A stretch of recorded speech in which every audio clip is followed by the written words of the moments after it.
Ladies and gentlemen, we are now also hearing from the families of Louis Brandeis and Bertha and Edward Rose, the founders of the museum. We're also hearing from many students,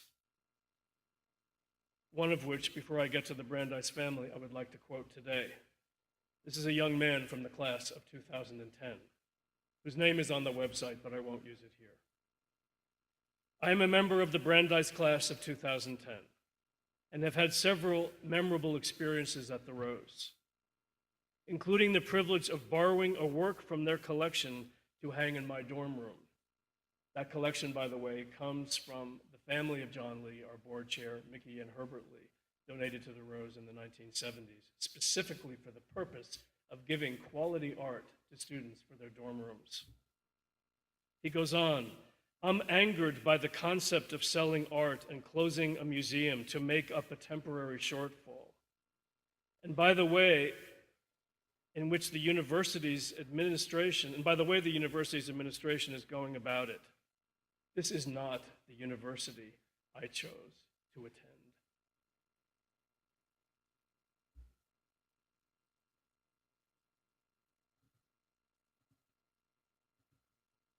This, to me, is the most significant, in a way, information that we've been receiving. It comes from a great niece of Louis Brandeis. It's a very personal letter that she has allowed us to share. She removed some of the more personal aspects. All of this is on our website, which you can access. She says, Dear Professor Reinhartz, I am writing to you both as a member of the Brandeis family and as an historian of medieval Europe.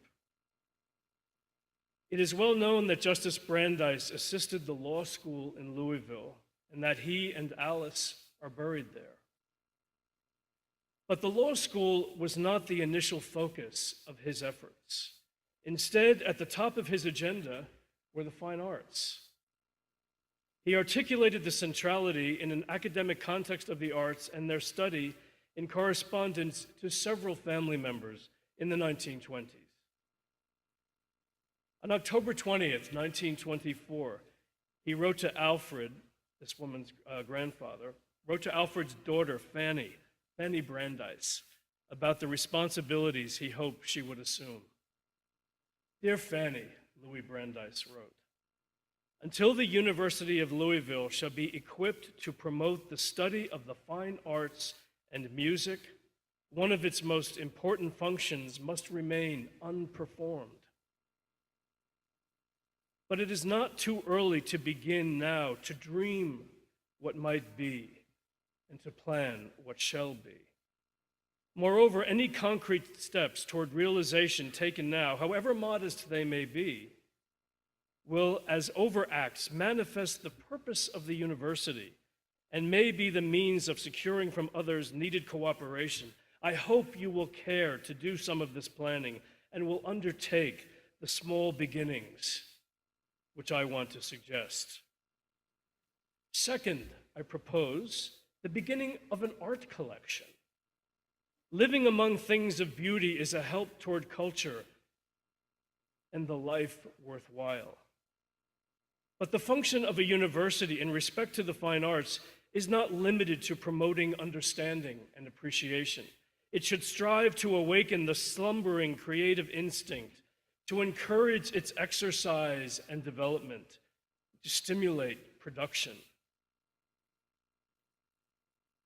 This great niece writes, Louis Brandeis worked behind the scenes to encourage Hattie Speed of Louisville to create an art museum in memory of her husband for the University of Louisville.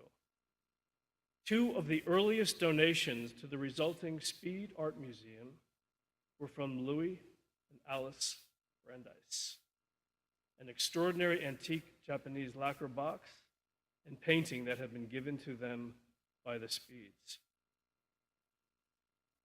She goes on, thus, as I hope the above makes apparent, by assessing the art collection as merely a disposable financial asset rather than as the culturally and intellectually valuable ensemble that it is, your university's trustees and your administration have proposed to act not only without full appreciation of core objectives of any university, but against those that Justice Brandeis himself most actively fostered.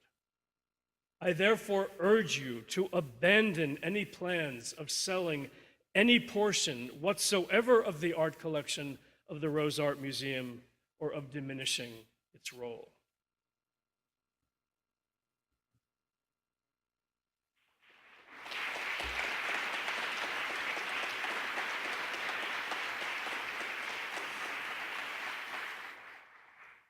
With respect to the administration and the board of Brandeis University, I say you are not on the side of history here, not even on the side of Brandeis's own history.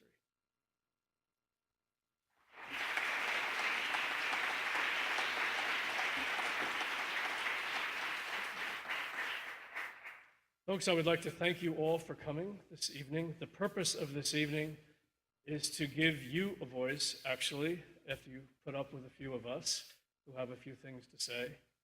So please, we have a microphone set up here, which will be available for your comments, which we certainly encourage and welcome. We have two speakers with us tonight. Remy Targov, who is a full professor of English at Brandeis University, and Steve Miller, a New York-based artist who received his first full-scale museum exhibition in the United States here at the Rose Art Museum. Parenthetically, others who received their first U.S. Art Museum exhibition at the Rose Art Museum were Frank Stella, Louise Nevelson, Kiki Smith, Dana Schutz, Alexis Rockman, and on and on. Remy Targov, please.